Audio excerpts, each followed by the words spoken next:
L'amour partagé entre tous les êtres humains qui vivaient auparavant, chacun enfermé dans leurs univers, que ça soit la ville ou la forêt.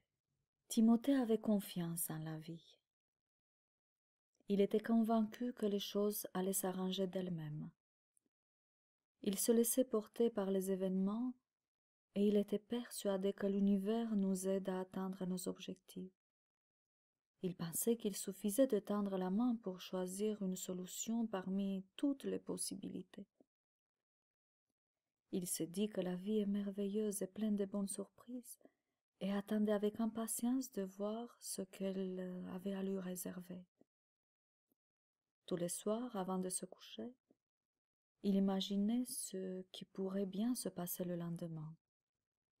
Mais la réalité était beaucoup plus palpitante. Un soir, il s'est mis à l'évidence. Son imagination était limitée par sa propre vision des choses et par ses propres désirs. La réalité était si différente car elle tenait compte de tous les paramètres de l'univers qui l'entourait. La réalité était la somme de tout. Il trouva fascinant de voir qu'à chaque instant de la vie, il y avait une multitude de chemins possibles. En fonction du chemin pris, la suite était différente à chaque fois.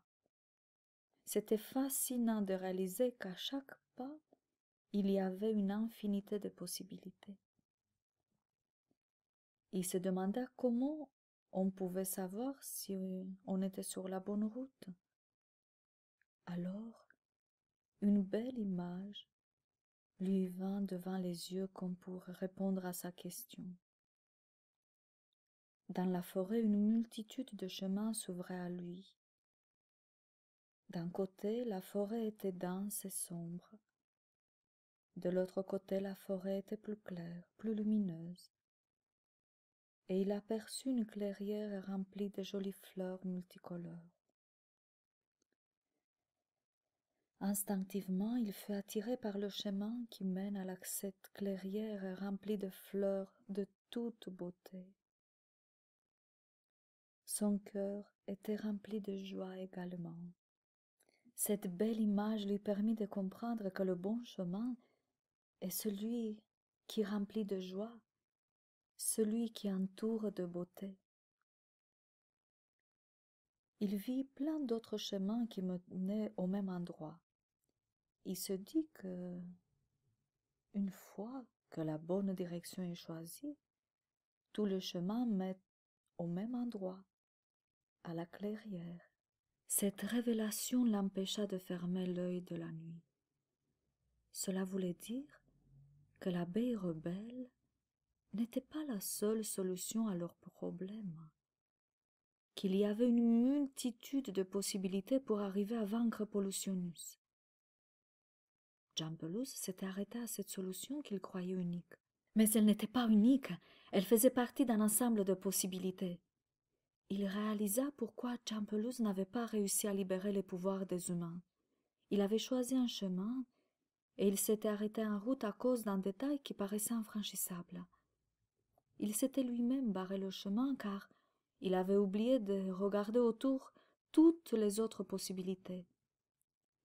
Il ferma les yeux et essaya de deviner quels pouvaient être les autres chemins à prendre.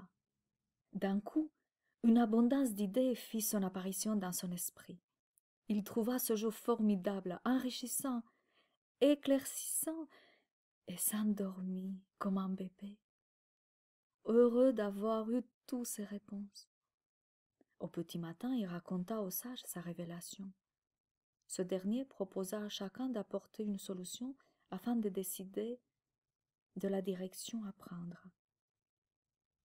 Après des heures de travail, chacun lut son résumé.